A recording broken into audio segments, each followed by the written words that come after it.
मौजूदा हुकूमत ने आइंदा माली साल के बजट की तैयारियां शुरू कर दी हैं। एक तरफ तो मुज़ाकरात हो रहे हैं और मुज़ाकरात में पीडीएम की हुकूमत ने कहा कि बजट पेश करना बहुत ज़रूरी है, जिस पर तहरीक इंसाफ ने कहा कि आप जो बजट पेश करेंगे ये सियासी बजट होगा जिसका कोई फ़ायदा नहीं होने वाला और IMF के साथ डील इससे ज़्यादा मुतासिर होगी। लेकिन सवाल ये पैदा होता है कि मौजूदा हुकूमत आइंदा बजट में कौन से ऐसे नए टैक्स लेकर आ रही है जिसने पाकिस्तानियों को पहले से ही परेशान कर दिया है।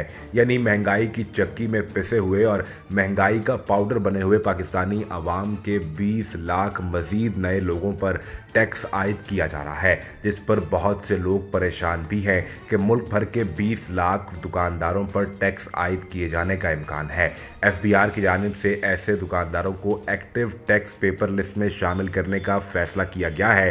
ज़राए के मुताबिक पीडीएम की इत्तेहादी हुकूमत की तरफ से आइंदा वफाकी बजट में सालाना 1 करोड़ से ज़्यादा आमदन वाले दुकानदारों को भी टैक्स नेट में बाकायदा तौर पर लाने का फैसला किया गया है। IMF के मुतालबे पर वफाकी वज़ीर ख़जाना इसहाक डार की ज़ेर सदारत टैक्स तजावीज़ का जायज़ा लेने के लिए एक इजलास का इनेकाद किया गया, जिसमें इम्कान का इजहार किया जा रहा है कि आइंदा माली साल 2023-24 के वफाकी बजट में 20 लाख नए दुकानदारों पर टैक्स आयद किया जाएगा। एक रिपोर्ट के मुताबिक वज़ीर ख़जाना इसहाक डार की ज़ेर सदारत इजलास में IMF के मुतालबात पर मुल्क भर के दुकानदारों पर टैक्स लगाने के लिए खुसूसी स्कीम तैयार करने की हिदायत भी की गई है। खुसूसी स्कीम के तहत दुकानदारों के बिजली के बिलों में टैक्स लगाया जाएगा, जो बिजली की तकसीमकार कंपनी वसूल करने के बाद बराह रास्त फेडरल बोर्ड ऑफ रेवेन्यू यानी FBR को मुंतकिल कर देगी। रिपोर्ट में कहा गया कि फैसला किया गया है कि खुसूसी scheme Federal Board of Revenue तैयार करेगा। खुसूसी स्कीम तैयार करने के बाद सालाना 1 करोड़ आमदन के हामिल दुकानदारों के बिजली बिलों पर टैक्स नाफिज किया जाएगा।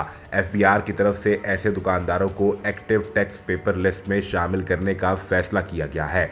दूसरी जानिब वजारत ख़जाना के ज़राए का यह कहना है कि आइंदा माली साल 2023-24 के वफाकी बजट को तैयार करने में इस वक्त शदीद मुश्किलात का सामना करना पड़ रहा है। बजट खसारा पूरा करने के लिए रुपये और डॉलर की शरह तनासुब का तयन ना होने की वजह से बजट के तखमीना जात में मुसलसल दुश्वारी आ रही है। आलमी मालियाती फंड यानी IMF से कर्ज प्रोग्राम का ट्रैक पर ना आना भी इसकी एक बड़ी वजह है। इत्तेहादी हुकूमत की जानिब से आइंदा माली साल 2023-24 का बजट जून के पहले हफ्ते में पार्लियामेंट और काबीना में पेश किए जाने का इम्कान है, लेकिन मुल्क में जारी सियासी और मुआशी बेयकीनी सूरत हाल आड़े आ रही है। IMF स्टाफ लेवल मुआहदे में ताखीर की वजह से जारी तरक्याती अखराजात के लिए बजट की हद मुकर्रर करने का शेड्यूल भी मुतासिर हो चुका है और सालाना प्लान कोऑर्डिनेशन कमेटी का इजलास भी तलब नहीं किया जा सका।